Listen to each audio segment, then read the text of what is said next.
El presidente Trump no logró la reelección en Estados Unidos y llega a ocupar esa silla Joe Biden. ¿Qué es lo que va a cambiar en relación al comercio entre México y Estados Unidos basados en el TMEC, pero con esta nueva administración dentro de Estados Unidos? ¿Qué va a pasar también en el comercio global y el papel que ha jugado China para la administración Trump? ¿En qué va a cambiar? De esto y más vamos a platicar con Kenneth Smith Ramos, quien fue jefe de la oficina de negociación del TMEC de nuestro país. Aquí estamos. La relación comercial entre México y Estados Unidos es fundamental para la reactivación económica de México. Aquí le va un dato. 57% de los flujos de inversión extranjera directa de los últimos datos de la Secretaría de Economía son justamente con este país. ¿Qué va a pasar? ¿Cuáles son los cambios que vamos a enfrentar en materia agrícola? ¿Cuáles son los cambios que vamos a enfrentar en materia manufacturera a partir de las nuevas políticas con la llegada de Joe Biden? De eso y más estamos hablando en esta billetera. Es un placer tener aquí en esta billetera a Kenneth Smith Ramos. No requiere mayor presentación porque él estuvo liderando las negociaciones que hicieron posible el cambio de TLC a TEMEC, pero bueno, hoy es socio del despacho Agón, especializado en estos temas de libre comercio y todo el esquema arancelario. Kenneth, de veras, un honor que estés con nosotros. Y la primera pregunta, ¿qué nos espera en la relación con el nuevo gobierno, Hola, al Kenneth, ¿cómo parecer estás? demócrata de los Estados Unidos? Muchas gracias, antes que nada, Mauricio y Alicia, por la invitación el día de hoy. En efecto, viene ya a partir del 20 de enero una nueva dinámica en la relación con Estados Unidos. La administración Biden va a llegar con una postura diferente en muchos temas, sobre todo en materia de política exterior. Va a tratar de reconstruir los puentes que quemó a lo largo del tiempo Donald Trump con diversos países y organismos internacionales. En materia específica con México, no veo yo un riesgo de que haya un intento de renegociar el TEMEC. Muchos de los temas que buscaban los demócratas incluir en el acuerdo se incluyeron, al final de cuentas, sobre todo para obtener el voto de los demócratas en la Cámara de Representantes, pero sí va a ser más incisiva la administración Biden en materia laboral, en materia de cumplimiento, sobre todo ambiental, porque ese es un tema que no le interesaba a la administración Trump y que sí es una parte importante de la política del presidente electo, y sobre todo en temas como por ejemplo energéticos. En materia de energía renovable es una de las prioridades de la plataforma económica del presidente Biden. Entonces, esos son algunos de los temas donde vemos que van a presionar y hay que estar listos porque por ahí pueden venir algunas de las primeras controversias dentro del TEMEC, por ejemplo. Sin embargo, el Tratado de Libre Comercio tiene una condición diferente a veces de la dinámica comercial en la relación México-Estados Unidos. Y de alguna manera, ojalá pudieras plantearnos qué pasa con el arbitraje que dejó o que deja Lighthizer en la Comisión Internacional de Comercio sobre temporalidades agrícolas, porque si bien es un tema electoral y todo el mundo estaba consciente de ello, lo detonan en un momento crítico y sigue su curso en esa comisión y podría darnos sorpresas importantes en la exportación de productos frescos a los Estados Unidos. Ese sería uno. Y seguirá apoyándose a la familia Fanjul en Florida para mantener la posición de restricción a las exportaciones de azúcar. ¿Cómo vamos a ir con los temas fitosanitarios? Mira, eso es muy interesante, sobre todo en el sector agropecuario, porque este legado que deja Trump en materia de nacionalismo económico, de la Sí. respuesta que le daba a las presiones del sector acerero, del sector agropecuario, pues van a seguir ahí. No olvidemos que hay 70 millones de personas más, creo que 73 millones, que votaron por Trump. Va a tener un mandato relativamente limitado Biden para deshacer todo este andamiaje, digamos, de nacionalismo económico en Estados Unidos, y las presiones de los productores, por ejemplo, de Florida o del estado de Georgia, van a continuar. Entonces, bien señalas las investigaciones que hay en materia de blueberries en este momento en la Comisión Internacional de Comercio.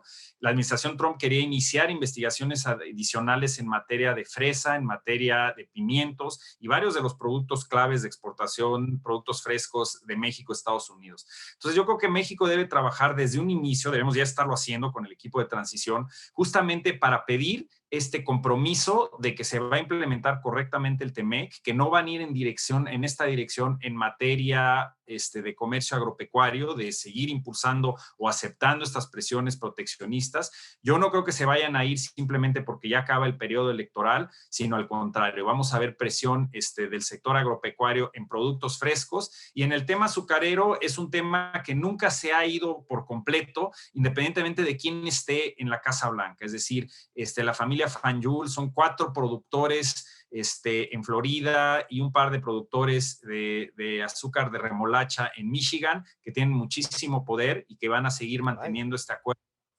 y la posibilidad de seguir imponiéndole restricciones a México. Entonces, ese va a ser un frente importante. Kenneth, también hay un tema que tú mencionabas al principio, muy importante. Estados Unidos va a rehacer muchos de estos puentes internacionales que ardieron en la época Trump. Por ejemplo, el pacto, el Acuerdo de París, donde Biden dijo que va a regresar. Y obviamente esto pues va a obligar a México a tomar ciertas decisiones con la generación y la inversión en energía. ¿Tú por dónde ves venir pues ahora sí esta presión por parte del nuevo gobierno? No cambiar el TEMEC, pero sí en parte de qué va a pasar con el caso de las refinerías en México y también, por supuesto, la inversión en energía eléctrica en fuentes renovables. ¿O ves la instalación de paneles arbitrales en el tema energético?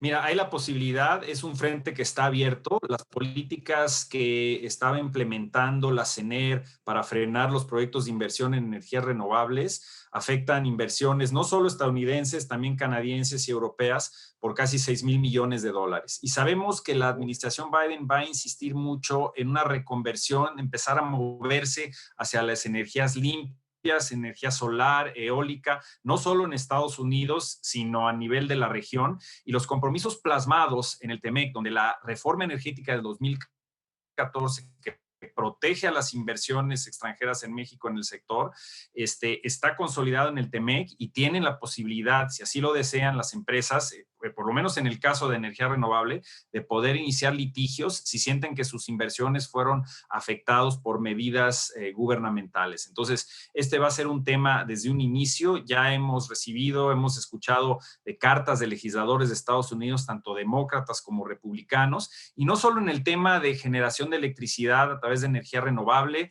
está también la posibilidad de que se revierta una norma en México que permite el uso del etanol en una mezcla de 10% oxigenante en la gasolina, que también es una medida muy importante para proteger el medio ambiente, que también se está echando para atrás en México. Entonces, ese tipo de cosas es muy importante que se avance en la dirección correcta y que se respeten los compromisos del TEMEC. Sí hay posibilidad de que haya paneles de Estado a Estado, es decir, que Estados Unidos demande al Estado mexicano o que las empresas en lo individual utilicen los mecanismos de solución de controversias inversionista-Estado dentro del TEMEC. Ahora, en la agenda global, Trump ha sido bastante difícil en su relación con China y hoy por hoy es una relación disfuncional. Sin embargo, con Biden pareciera que tuviera un mecanismo diferente y lo mismo en la relación con la Organización Mundial de Comercio. ¿Crees que prospere esa política de nacionalismo económico o con el Buy America que prometió el propio Biden, eventualmente se mantenga algún sesgo de nacionalismo económico estadounidense? Mira, el nacionalismo económico va a seguir como una presión sobre el gobierno.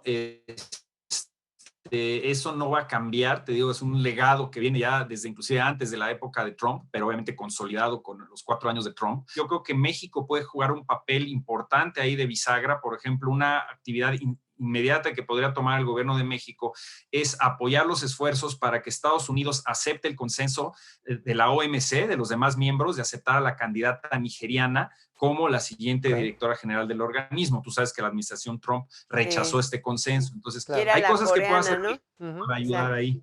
Exacto. También en el Acuerdo de París, obviamente México y Canadá son ya miembros y pueden ayudar a este regreso de Estados Unidos. Y pensemos también en la posibilidad de ayudar al regreso de Estados Unidos al TPAT, al Acuerdo Transpacífico, sobre todo ahora que China ya cerró este gran acuerdo asiático, el RCEP. México es prioritario para los Estados Unidos, evidentemente. Biden lo ve lejano porque nunca lo menciona desde prácticamente su su campaña. La relación es muy importante, es muy compleja. Lo que yo sí creo que está sucediendo es que estamos desperdiciando en México la oportunidad de acercarnos desde el primer minuto con el equipo de transición Biden y colocarnos en el radar político y económico de Estados Unidos. Ya lo decías, hasta el momento Biden no ha mencionado en específico a México. Hay muchísimos países que se están colocando en la primera fila tratando de atraer la atención del nuevo gobierno, y México, por lo que representamos en términos de importancia de mercado de exportación para Estados Unidos, somos su principal socio comercial, deberíamos ser los primeros en la primera fila, Claro que sí. trabajando todos estos temas en coordinación en materia de entrada, coordinación en materia del combate en contra del COVID, la situación de la recuperación económica en América del Norte, lo que hablamos de recuperar estos puentes con la comunidad internacional. Y sí creo que es una oportunidad desperdiciada que demos un paso hacia atrás y dejemos que otros países se acerquen antes a la administración Biden, porque pues todo el mundo está compitiendo por la atención del nuevo gobierno en Estados Unidos. Claro. Y sí tenemos que trabajar muy de cerca con Biden para convencerlos de entrada que este nacionalismo económico no debe aplicar en la relación con México, que invertir en México es positivo y que generamos una región de América del Norte más fuerte si producimos juntos y competimos con el resto del mundo. Una última pregunta, Kenneth. En la parte laboral, ¿dónde crees tú que puede ser un factor de apoyo a la modernización de las estructuras laborales, pero también sindicales en nuestro país, el TEMEC? Mira, sin lugar a dudas, el apartado, el anexo 23 que establece, digamos, los requisitos, compromisos en materia de democracia sindical es muy importante. Refleja lo que viene plasmado en nuestra reforma laboral.